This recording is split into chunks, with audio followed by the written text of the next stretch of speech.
Hello and welcome to this new video. Today we are going to talk about the Linux kernel 6.15, optimization Olympics, file system benchmark, cursed images, and more coming up.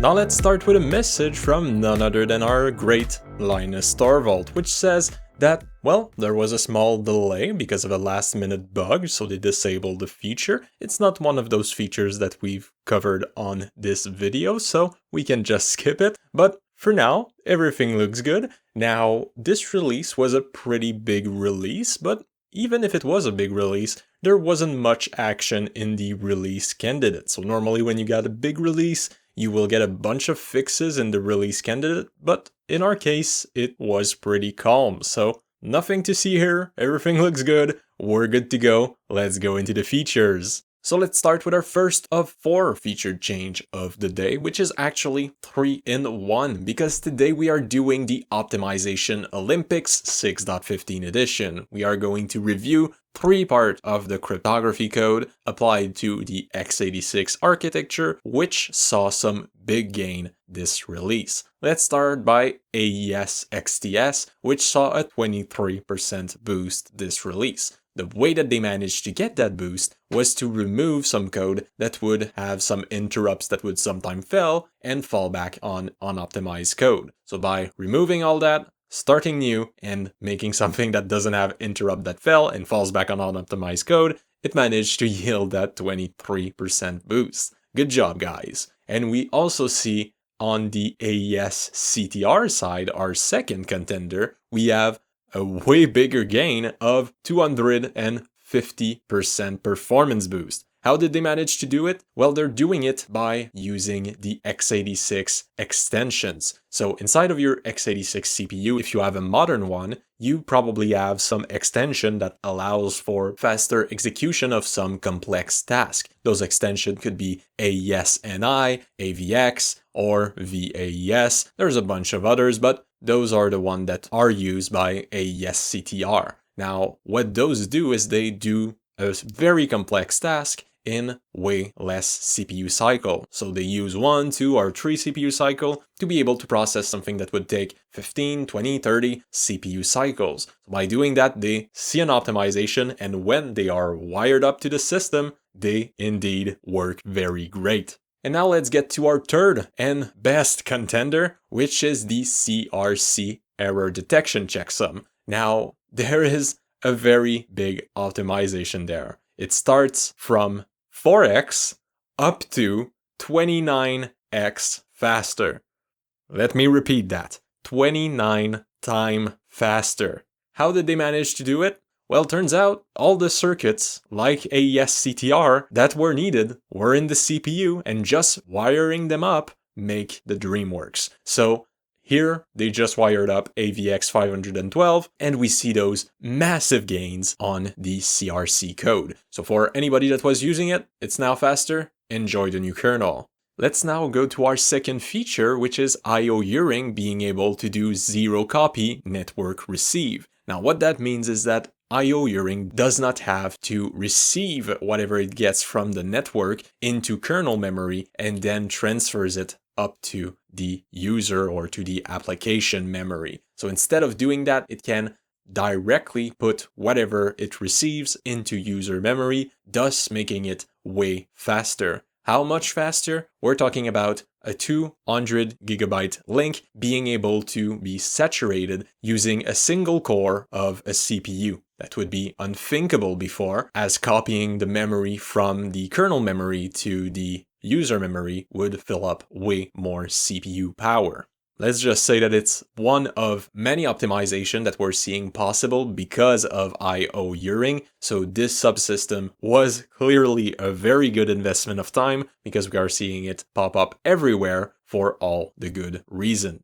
So let's go on our third featured change of the day, which is FINEIBT-BHI that is now inside of the kernel. Now, if you don't know what it is made to mitigate against branch history injection exploit. Now, let's just dig a little bit deeper into what those branch history injection, also called BHI, are, because they're actually pretty interesting. Now, let's even go deeper. To be able to understand them, we need to understand Spectre v2 exploits. So Spectre v2, the way that it works is it tries to trick the branch predictor unit, the BPU, into running code that it's not supposed to. So the goal of the BPU is to try to understand where to go next, because if you have a branch, you don't know until it is processed where to go. And the big issue is that your CPU still wants to do something while it's waiting for the information to go down the pipeline, because there's multiple stages to your CPU, there's loading the information, and there's a bunch of processing stage, but in between those stages, we would like to be able to execute some code, even if we don't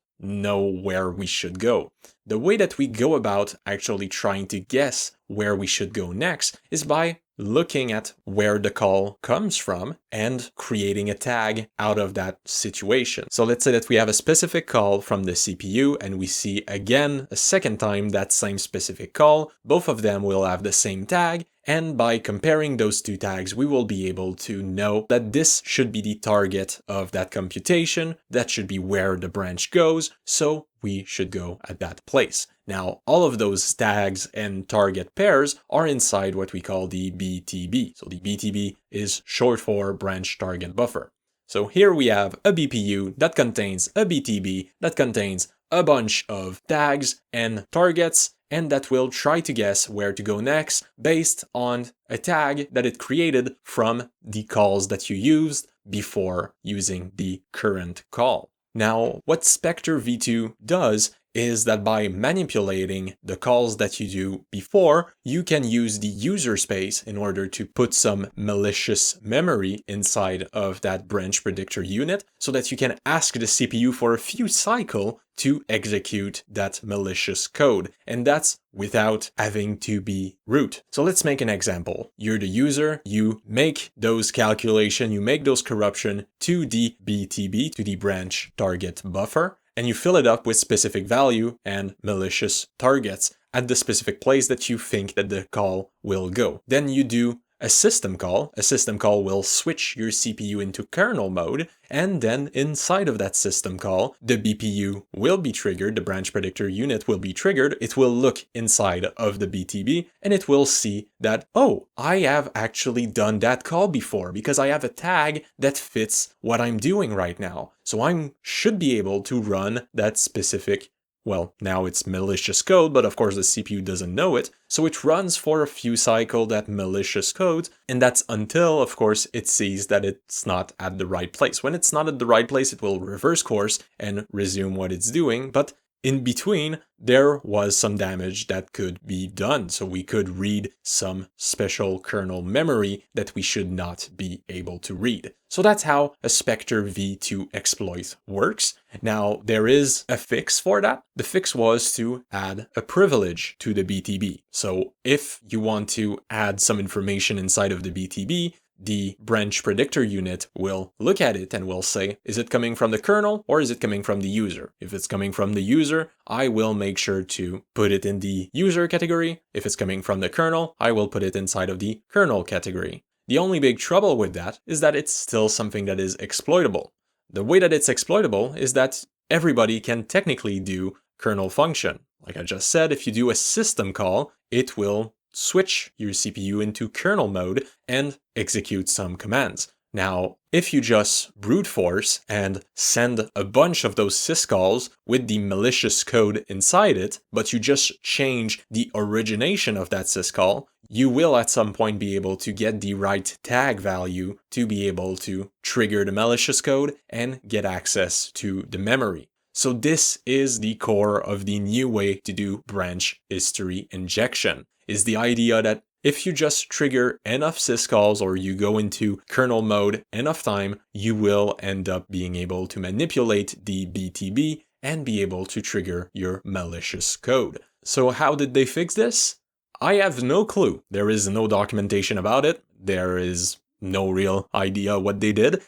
We know what they used to do before, which is pretty much disable the ability of the BPU to do its job. But of course, now they seem to have a fix that still leave the BPU working. So yeah, I have no clue how they fix that, but it was fun knowing how it works. Now, this is, of course, an Intel exclusive, although those same issues are seeable on a lot of CPU, not only Intel. So yeah, that's where we are on the security side of things, but it's really great to see that there's at least a patch that exists, and it was fun learning about Spectre v2 and such.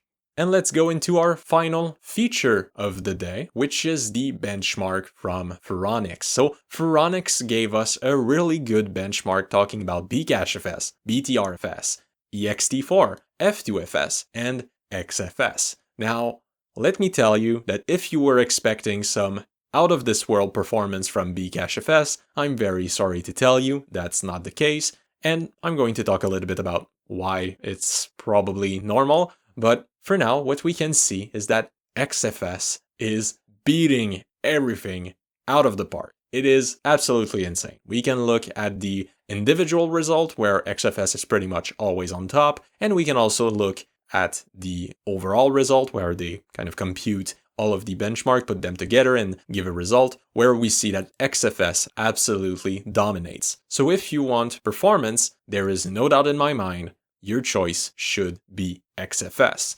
Now, there is some people that would probably be very sad seeing Bcachefs getting dead last at that big compilation of benchmark, but that's actually something that I was expecting, because when we see benchmark of similar file systems, something like ZFS, we see that ZFS will consistently have way worse performance than something like ext4. So it is expected to see those performance for such a complex file system. Now, I need to also say that those benchmarks were made without any optimization on the Bcachefs side.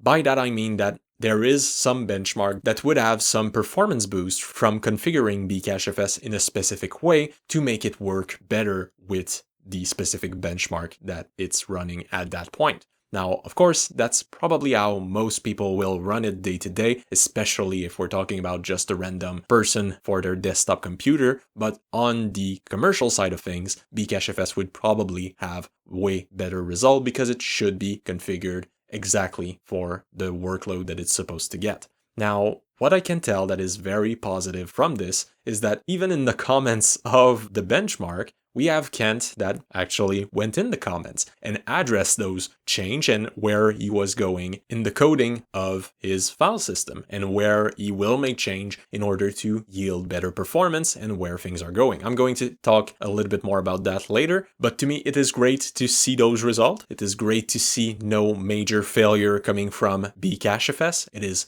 great to see that it is still running. It can still beat everybody else in some specific benchmark. So we have here something that works for now. Let's remember that it's still an experimental file system. And like I said, I'm going to talk a little bit deeper into it. So let's get into the file system.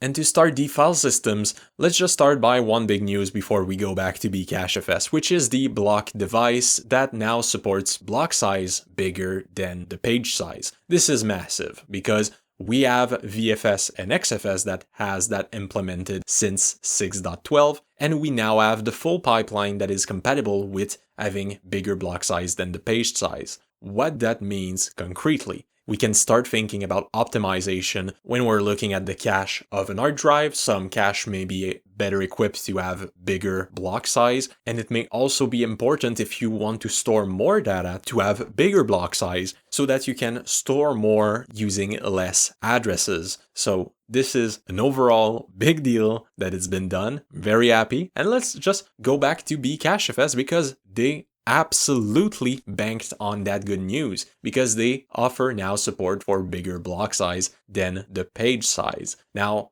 this is great for all the same reason, but this is especially great because I've heard within the vines that Kent Overstreet is working on dynamic block size support. What that would mean is that if a given device that you have inside of your big group of Bcachefs drives, if one specific device would have specific optimization for being, 512 byte block size, and the other would be 4K, and the other would be 64K, well, you could allow each of the drives to have their own block size and to dynamically adapt the most optimized way to store the data. So that would be an absolute win for Bcachefs, because this is a next level feature that I haven't seen anywhere. And now we also have the format on the drive, which is considered soft frozen. What we mean by that is that it's not supposed to change in any fundamental way. And if any change are applied to the format on drive, it should be optional, meaning that you should still be able to use all your utilities, repair the drive, and from this point on, you should be able to live with the format that you have. No big change are to happen. So this is a big step to pushing more and more to get out of the experimental stage. We've also gained a scrub functionality. The scrub functionality, what it will do is it will read all the data and the metadata of the file system in order to try to repair it if there's any error. So that's very smart, right? Because you don't want to be repairing some part of the file system and then rewrite it on some part that might make you lose data. And you want as much information as possible when you're repairing your file system in order to do those crazy inferences where you find new data or you can ensure that less loss happen. So this is a great move in trying to make Bcachefs as resilient as possible. We also see big change from Valve. Valve decided to add case insensitive directory to the file system. It is mainly to help with wine compatibility, because when you trigger case insensitivity inside of a directory, it becomes technically more compatible with a Windows environment. So this is why Valve is pushing for this, probably knowing that there's a lot of interest in Bcachefs, and we've seen Valve actually do this through all usable file systems. So this is good news overall. But where I want to really focus in right now is that it's been 2 releases of very great behavior from Kent. And this may sound ridiculous, but I want to thank him, okay? If he's listening, good job. Don't stop. What you're doing is absolutely great,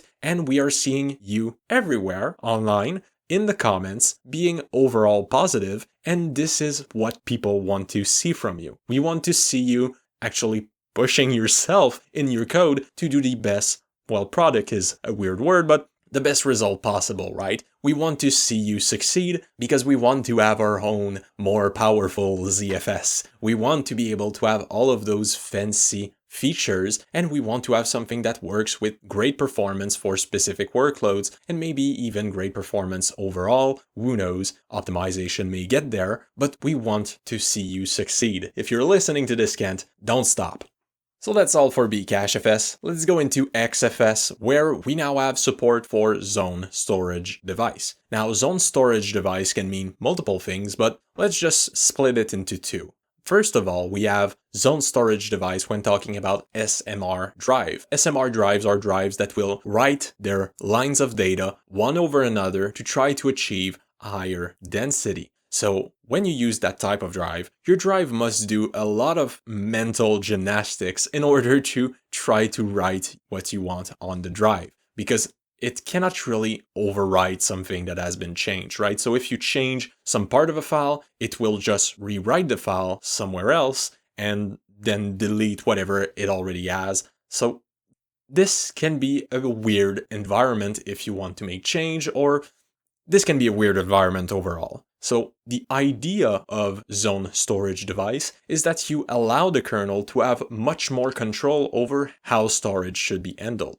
Now, you can put those hard drive into what we call host manage zone storage. Now, this mode allows the kernel to pretty much have full control on where we should put data, how we should allocate it, how we should read it, and the kernel can then optimize its way through when to push the reads, when to push the writes, and how everything should be placed. So this can be used in some workload that are very heavy in sequential writes to be able to get better performance. So it's pretty much giving the kernel more control on the actual inner working of the drive instead of letting the drive do the gymnastic in order to throw the data somewhere. Now, the same kind of process can be applied inside of an SSD. The idea here is more or less to split into different zones your SSD and to minimize the quantity of write that you end up putting on that SSD. So this can, of course, lead to some optimization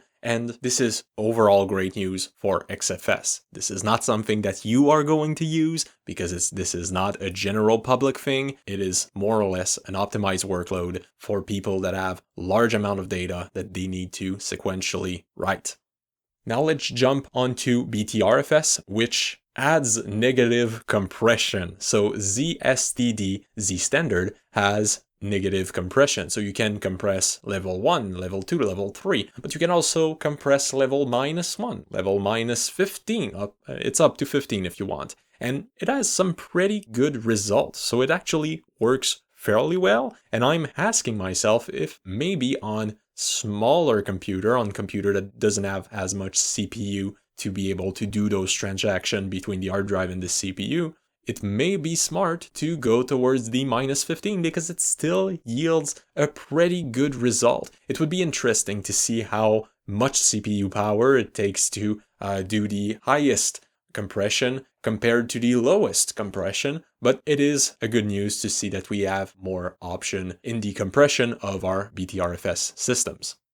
Now let's go on to Fuse, which changed the limit for a file name. So normally the file name limit was 1024, and now it has been updated for the path max, which is the maximum size for a path, -1, which normally the path max should be 4096, so we should see it at 4095, should be the maximum file name that you should be able to put through a standard Fuse setup. Now the big reason why that was needed was because Amazon's AWS S3 actually needs more than the 1024 file name limit. So yeah, it's kind of crazy to me. The idea of storing a full page worth of memory for the name of a file, it's kind of insane to me. But anyway, let's let Amazon do their Amazon thing. Now let's go into EROFS, which is that read-only file system that is mostly used for embedded device or containers and is there to optimize as much possible the runtime performance of those embedded device and containers. We now have support for 48-bit addressing. So inside of the blocks of the file system, we can now address up to 48 bits instead of the standard 32 bits. So this is a change that I believe that you would need to reformat your existing EROFS setup in order to get that 48-bit addressing support. But this now puts the limit that was at 16 terabytes of storage that you could have under that setup. You now have up to 1024 petabytes of storage. Yes, that's petabyte with a big P. So here we have that support that is mainly there for AI training. So EROFS is also used for AIs. We need big storage for big AIs. Makes sense. So this change was needed.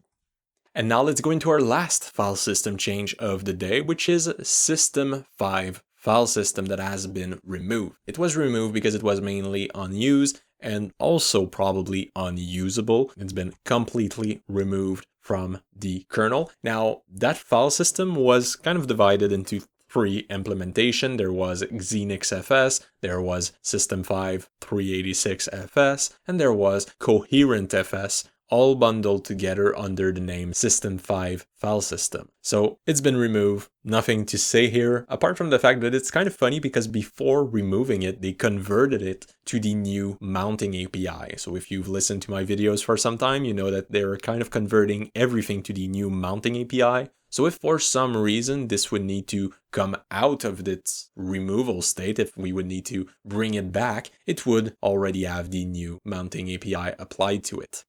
Now let's go into the CPU world and let's check at what AMD is doing. So AMD adds a new feature called FINEIBT-BHI. Now, FINEIBT-BHI allows to broadcast TLB invalidation. Now, TLB is for translation look-aside buffer. Now, the translation look-aside buffer, if you've seen those videos, you know that I always talk about it, is a part of your CPU that is there to point to physical memory faster because it's kind of a cache of where some address are into physical memory. Now, the reason why you might want to invalidate such memory is because those TLB entries are specific to a given process. So if you have some memory that gets deleted, let's say that you delete a full page of memory, but the TLB entries are still on the other core of the same process, well, you might see someone try to reach for that memory and then make some errors. So normally, the invalidation of those TLB entries would be done by sending what we call an interprocessor interrupt.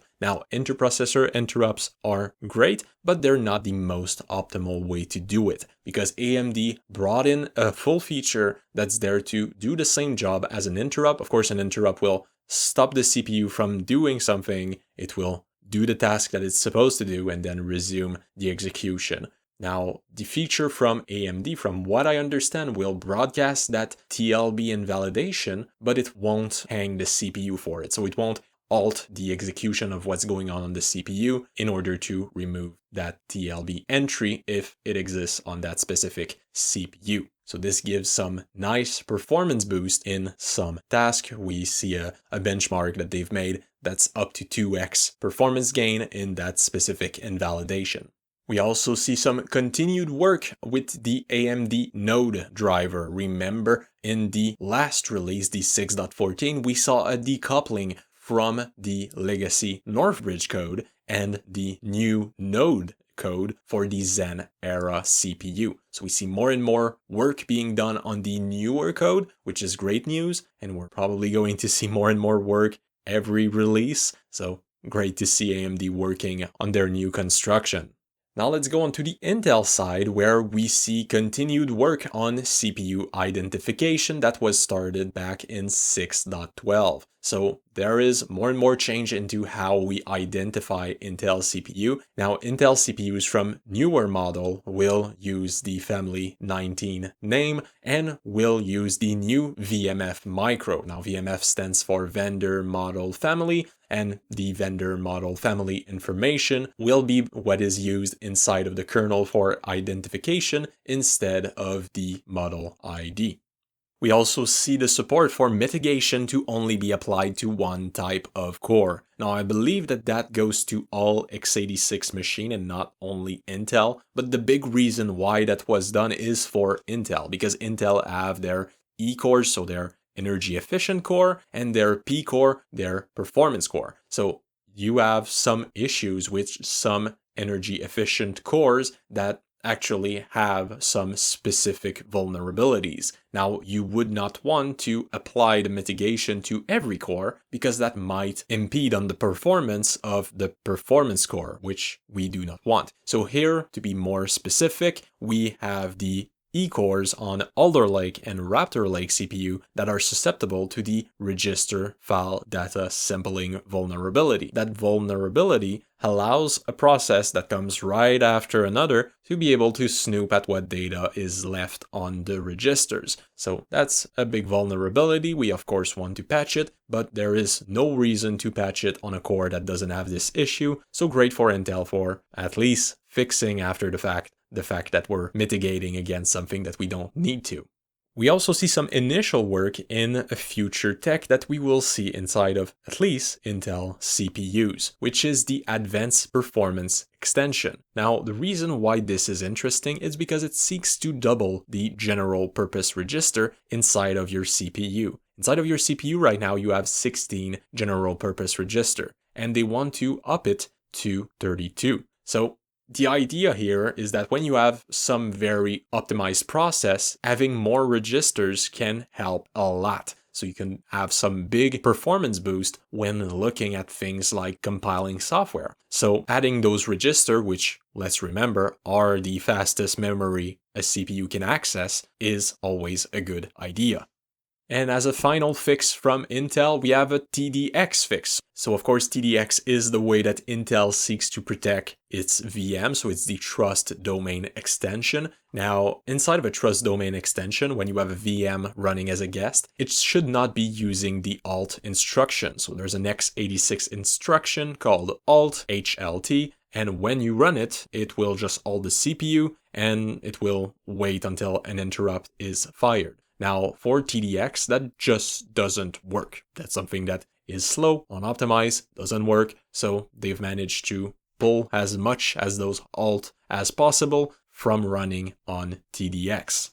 Now let's go to generic x86 change, where we have a new set CPU ID boot parameter that allows you to override what CPU features are exposed. What this is used for is to run mitigations on CPU that don't need them. So if you have a specific mitigation that you're working on, let's say that it only applies to very old CPU, but you don't have that very old CPU, you should still be able to test that mitigation. Of course, it depends on the mitigation. Some will probably not work at all, but in some case, it would be smart to be able to test it for the devs on their machine. So this would allow them to run it on their machine and to see if there's any overall issue, or to also use as a benchmark to compare performance.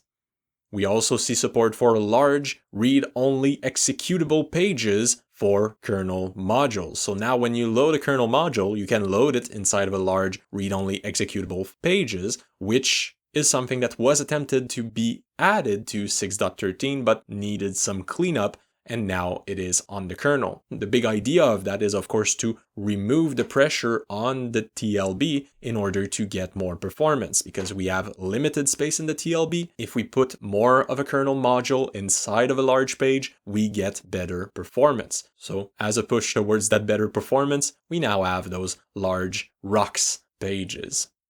And as a last big change for x86, we have the big cleanup of 32-bit code. So inside of the x86 code, technically 64-bit and 32-bit live at the same place. That's kind of an issue because it can impede performance and it can make the code pretty much nonsensical, right? You don't want to have to manage a bunch of old 32-bit things if you are there for the modern 64-bit things. Now, this is why we are removing more and more part of the kernel that are 32-bit. So one of them right now is the KVM 32-bit host. So if you are an host as a 32-bit CPU, that's now not a possibility. But being a guest is of course still compatible. You can still host 32-bit images, 32-bit guest. So the calculus was made that there was probably nobody still using a KVM 32-bit host. So they decided to rip it off. Also, this same calculus was made for the other support that they removed, which is the over 4 GB of memory on 32-bit.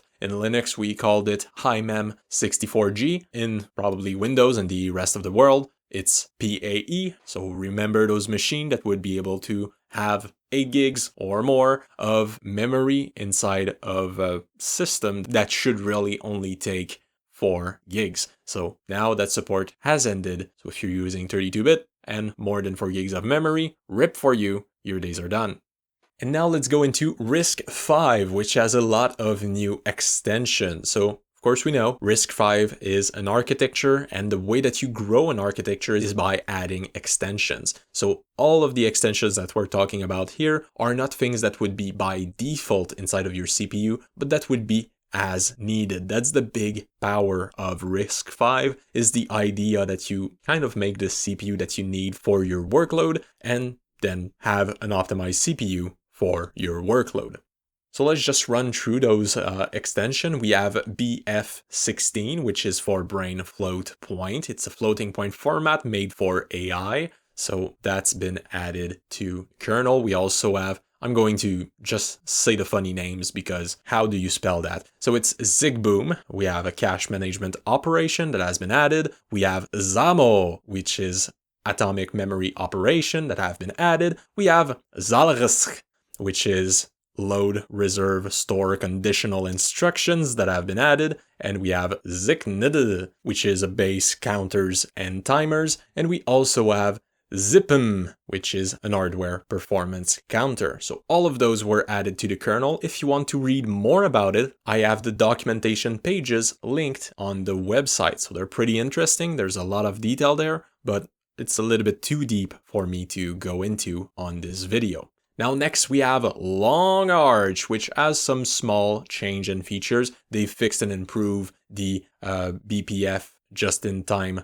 compiler. They've also fixed and improved the VDSO, so both good moves, things that we want to see. We have also MIPS, which even if they don't have a future as an architecture, this is not a roast, this is just the truth. MIPS technology that actually makes the CPU joined RISC-V, so they're not going to do any CPU anymore. We're still seeing some update on their last IQ6, which is the last CPU that was made for MIPS. So we're seeing them carrying along, still working on it.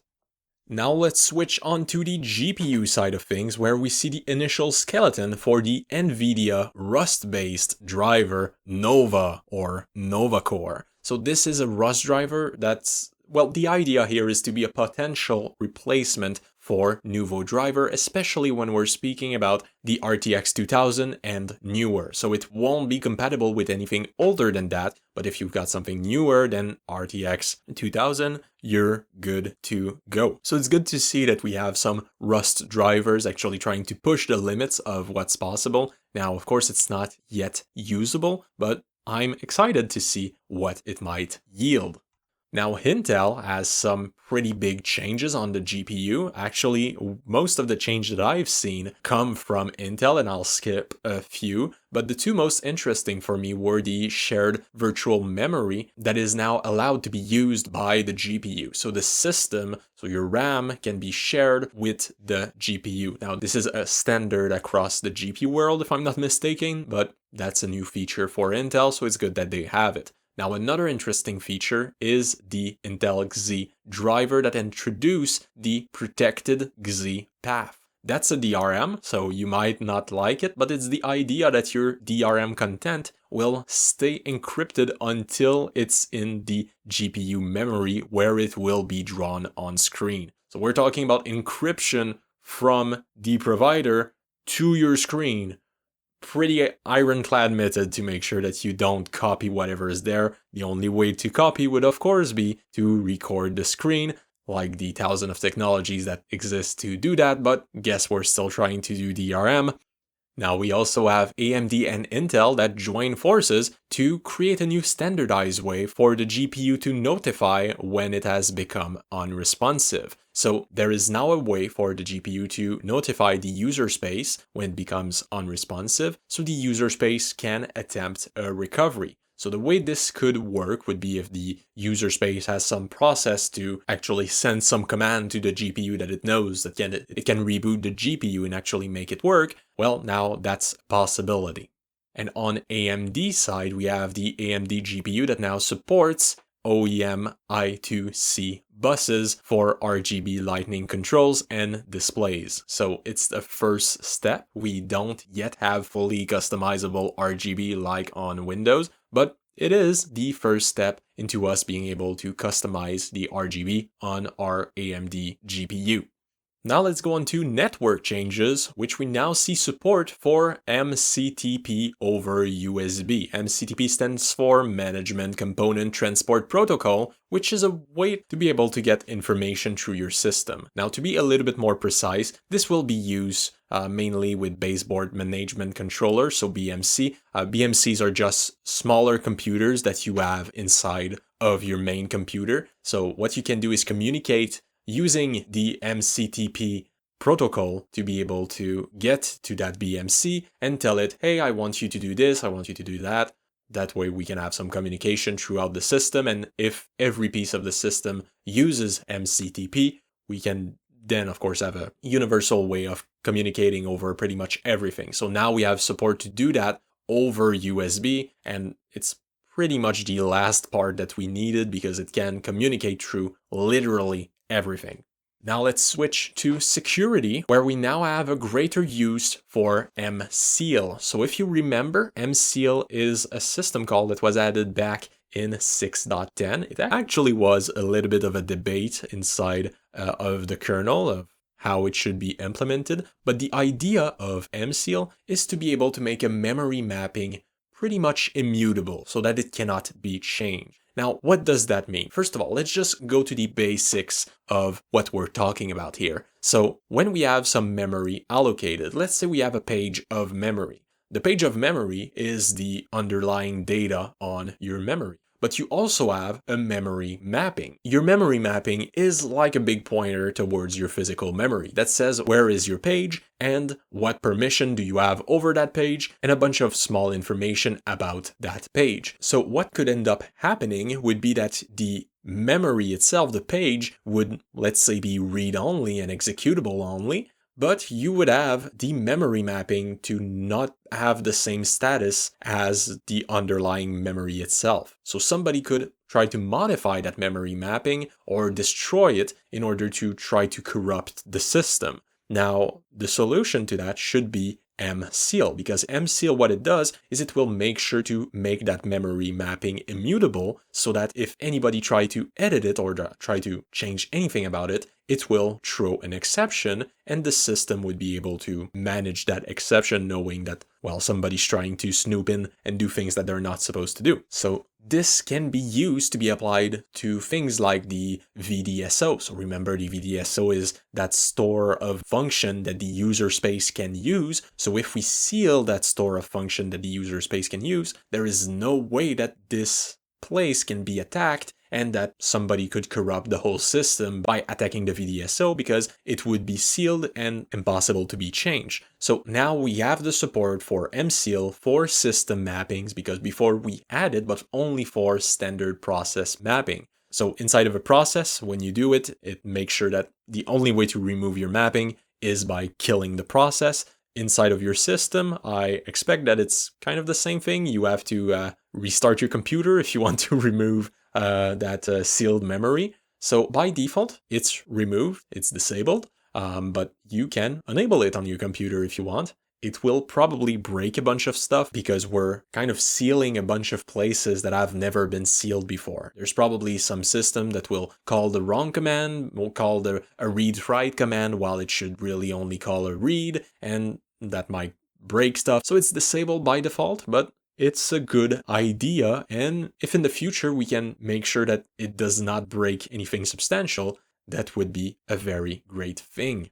Now let's turn to memory management, where we have a new boot option that can control how many threads you use for huge page initialization. Now when you start your computer, there is the way that you can say that by default you assign some amount of huge pages for the kernel to split however it wants. Now when you do that, it means that at boot, it will try to assign all of those pages. Now, if you have, let's say, a very big machine with a very lot of memory, it might take a long time. So by default, we're saying that 25% of the thread on your machine is supposed to be there to assign the huge page, because on those big machines, it may take 40 seconds for you to actually assign those big page. So by tweaking that value, we may see some optimization. Now, of course, 25% seem to be the sweet spot for huge page allocation. So you can set it so that you can have the best bang for your buck. Now, there's also been some more work on the huge page allocator itself to make it more reliable in the allocation of huge pages. The thing with huge pages is that they need to be contiguous inside of memory. So it's fairly hard to do it once everything becomes fragmented. So working on the huge page allocator is very important because more and more part of the kernel and part of the underlying application request huge pages in order to work. So this comes from Meta, which actually has issues with that. So they have worked on that huge page allocator to get better performance.